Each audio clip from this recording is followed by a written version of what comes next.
not uncommon happened again today. I was late to work. There's a lot going on right now, and I'm not quite sure what we're even doing. Dad's shuffling tractors around in the barn, pulled one of the auger tractors out, and pulled the vertical till out, maybe to service that. He's got the auger tractor out, maybe we're gonna pick some corn. He's relocating that, maybe this corner.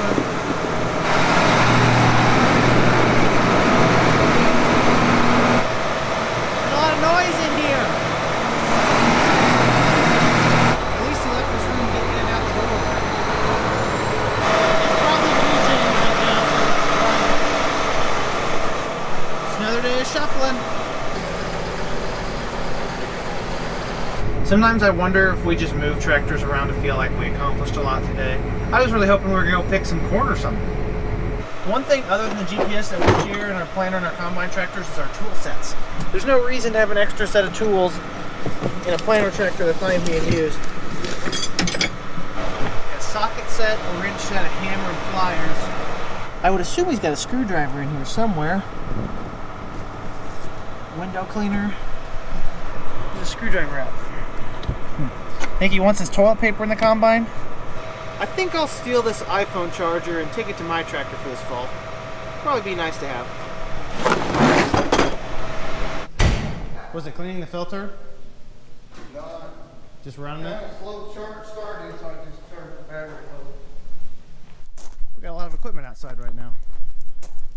After you run a machine for a few years, you learn which parts like to break. This is the cleaning fan drive belt. We've broken at least one per season since we've had this combine, so we went ahead and put one in stock. I almost guarantee that at some point in the next few weeks, we'll be up there changing this belt. One other small part that is extremely useful for us to keep in stock are the auger shear bolts. We'll go through a couple of those per year per combine, depending on how good our operators are, how much sleep they've had.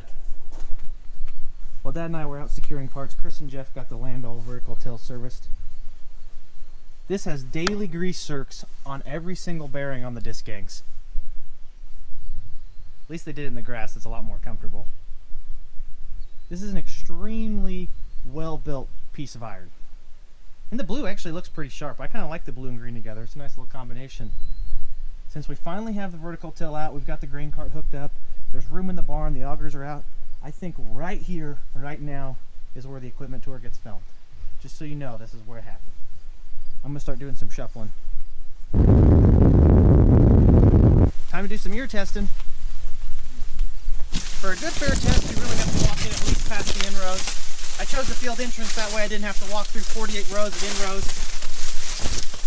Oh man, it's got clothesline.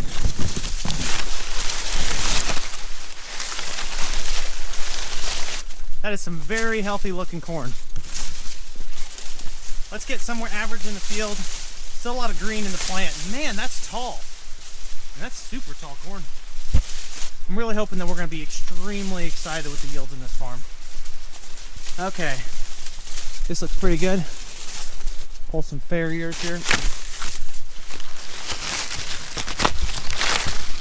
Wow. This is going to be a bin buster in this field.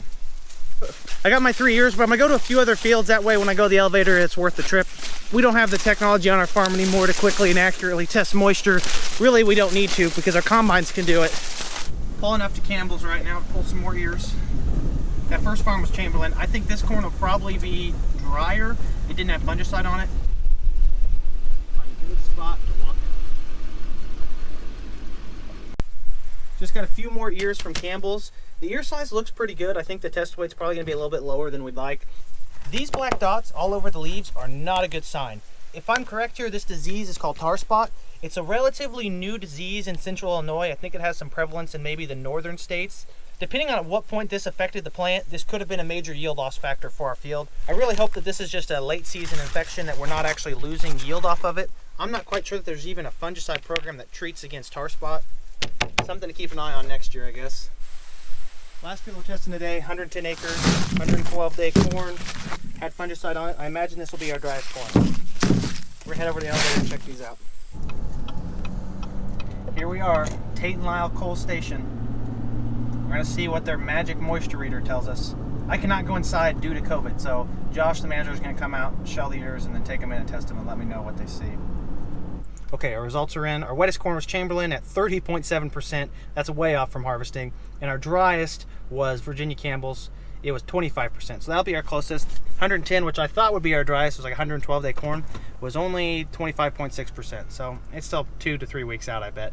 I stopped by home for lunch. I had taken a Allegro. Walking out in those cornfields, man, puffy eyes. I started sneezing, itchy all over. That's the one downside to going out in those cornfields later in the season to check those moistures. One thing to note about ear tests on moisture is that we usually add 3% to all those numbers. So the 30% is more like 33% by the time we get in the combine. 25 is more like 28. We're probably at least 2 to 3 weeks out from picking any kind of corn in a dry moisture. If anything, we probably won't start picking corn until October. We will cut beans here in probably the next week or two. Oh, and you noticed I'm in a black shirt now. Got my logo on it. I'm going to film the farm equipment tour. You guys are going to love it. See you later. Well, it's been a pretty slow afternoon. I didn't do anything that important. Maybe film part of the equipment tour, but that's all you get to see. You have to watch the video for that one. Everything is still in one piece, so it's going well. This is going to be epic, guys. Make sure you're subscribed. This is going to be an awesome video. Ooh, one more sneak peek and a phenomenal view of the farm from up here on the 48-foot grain bed. Not going to get a better view than this, folks. I just finished filming like 90% of the equipment tour, and wow, you guys are going to love it. It's going to be epic. I've got to go to a Farm Bureau meeting right now, so see you guys later. Today we're going to rearrange some equipment and put away what's left of the farm equipment tour I had out. We had a lot of equipment out here in the yard. Also, it was like 50 degrees outside when I woke up this morning. Now we're kind of in that 60-degree area, and I got to have a quarter zip on. Things are not looking good for me this winter. So much room for activities. Go and unhook that head. I'm gonna warm this tractor up a little bit. It's starting to get to that time of year where I really got to be careful how long I let these tractors warm up. I know you guys will tear me apart alive in the comment section if I don't let it sit here for an hour at 100 RPMs. Had a bit of condensation this morning. It's a good sign for drying the corn.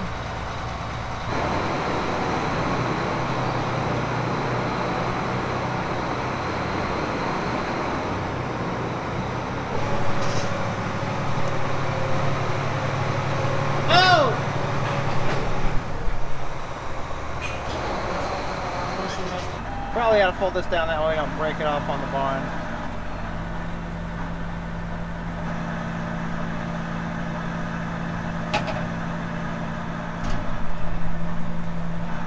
Nothing remains outside. This is the last thing we put inside.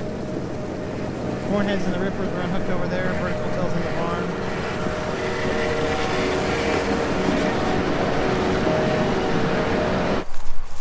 These beans are getting close. A lot of replant out here though. The lighter farm, I bet, ran out of moisture. We haven't had much rain this August. Decent bean size. These are the highest yielding ones in the plot last year, 3-4. Yeah, see, these are gonna need more time. Someone's making some oil money. It's not us though. Pumpkins are looking healthy. Why do you have your mask on? I don't want to get the COVID out here. Huh? That's fair. Take it off because we're going to Bruce's in here. These are probably still a week out.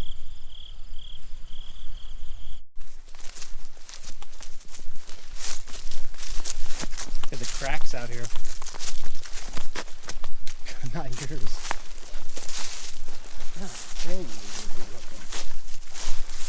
God's country. The boss and I were venturing out and about pretty much all day today. And we're kind of seeing the same thing across the whole farm. We're really going to end up in a holding pattern here for the next week as we wait for a lot of these beans to dry down a little bit farther before they're really going to be harvestable. Corn, the earliest thing we found was 21.8% moisture. Like I said, we really like to shoot for under 18%, especially if we're hauling it to the elevator before we'll get the combines out and start harvesting it. What we really need out here in our fields right now is a good rain. Right here at the end, as these beans are kind of dying off, reaching senescence, the rain would be the great equalizer. A nice ½ to inch rain would knock off a lot of the leaves out here in the field and dry down these beans the rest of the way. That way we can get the combines out and cut them. We're still dealing with a few green pods, butter beans, that really we don't want to run through the combines. We'll just mush them. What'll end up happening is that all of our beans, the 3-1s through the 4-0s, will get a rain on them and end up harvesting at the same time. We're getting really close to harvest though. We're going to take it easy here the next few days and hopefully get a combine out here. Standing out in a field of 3-4 Pioneer beans, we've got some Asgrow 36X6s to the north. They're pretty good looking beans. I think we had a lot of potential early on in the season, and we really kind of faded off here at the end with the lack of rain. Soybeans do need an August rain to really put on that weight.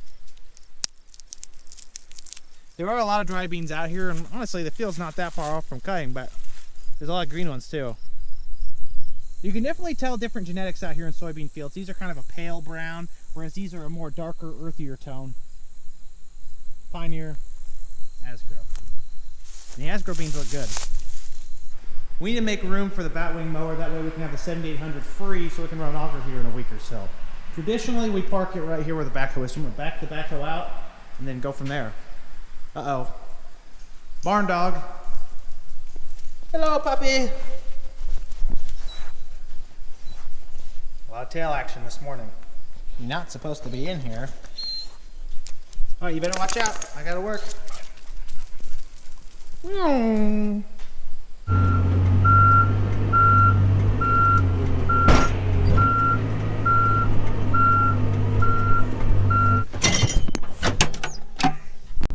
While we're waiting on Jeff to finish up cleaning up that batwing mower, we're gonna drive back to one of our farms that has a bridge in the back that tends to wash out. We haven't had much rainfall in August, but we had a few big rains in July that I think may have washed this out a little bit. I wonder if our culvert bridge deal we have under here is starting to give out a little bit. Is it wide enough for a combine though? That's really the question. Our mower guys could have mowed it a little bit wider. I always enjoy some nice scenic giant ragweed here in the ditch. Got the backhoe out, I'd probably bring it over here in a little bit and fill that in. This is one of those field access lanes that you really don't want to be caught at a bad time with your tongue out because you may bite it off. We've done a lot of work to it, but it still seems to get some washes through just from all the water that comes off of our well farm here. Probably gonna need to sharpen these blades before next year.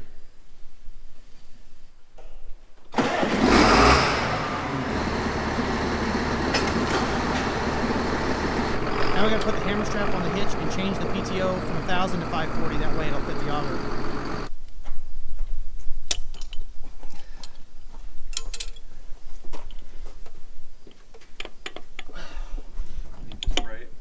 What'd you do? Twisted it. No, I just pulled it straight out. I was trying a lot less than you were.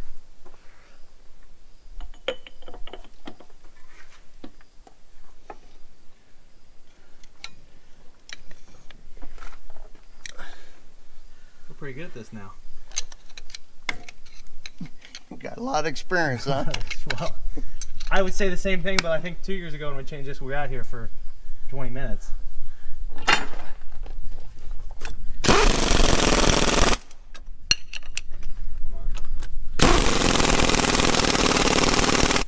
Easy to know how many hours you need to change it at if you keep it written on the filter. Where's the wind blowing? Out of the northeast, maybe.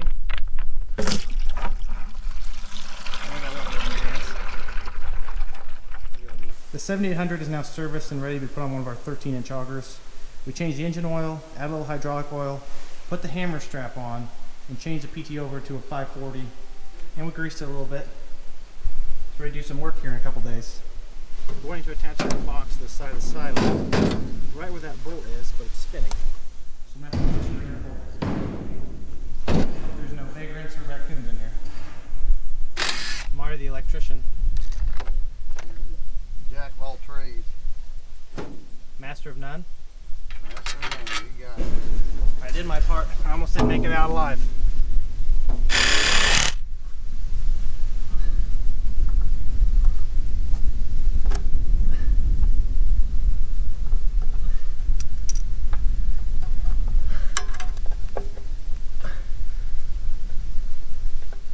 That concludes our moonlighting as Marty's electrical services. The job will be completed, but satisfaction is not guaranteed. The only thing we use that box for on this bin is to run a 220 to bins on both sides. We have to have that working for the drive over pit. And the power's not on. I was out and about looking at some fields, getting some drone footage, and I wanted to show you guys what the 100 bushel lean looks like. A high yielding soybean always kind of has a little bit of a cant to it because of all the weight up top on it. These beans have a lot of pods stacked on top of the stem, really causing them to lean over. That's the ideal kind of lodging or lean you want to see because the soybeans are getting so heavy that they can't even support their own weight. A little bit of a crook, not all the way down. These beans out here are going to be tremendous. When we get the combine out here, I'll give you guys a good idea of whether or not my theory of the 100 bushel lean exists or not, but I'm pretty confident that it is a thing. Here's another spot where they're really leaning over there. There's also what looks like 100 bushel water hemp out there in the background. Gotta take the good with the bad, I guess. One thing that's very neat to see this time of year from up in the air that's actually very similar to the beginning of the year is you can really see the diversity in soil types out in these fields. Soybeans are going to mature differently based on the ground they're on. Higher quality ground is typically going to stay greener longer because it's holding its moisture, especially as we're dealing with an end to the season that's less than ideal. Haven't had much rainfall in the month of August, which is huge for soybeans. So they're really starting to dry down a lot here in the dark areas and the light areas, but the light areas are drying much faster. Also, bonus question for you here, folks. I saw something rather interesting from the sky in one of our soybean fields, and I want to see if you guys can guess down below in the comments of what it is. It's a very symmetrical hole out in the middle of one of our fields. Comment below if you think you know the answer. We're probably looking at a soft start to harvest early next week. If you guys aren't subscribed to the channel already, do yourself a favor, hit that subscribe button, and while you're down there, like the video as well. I mean, they're right next to each other. I'm extremely excited for the next two videos that are going to be on the channel following this one.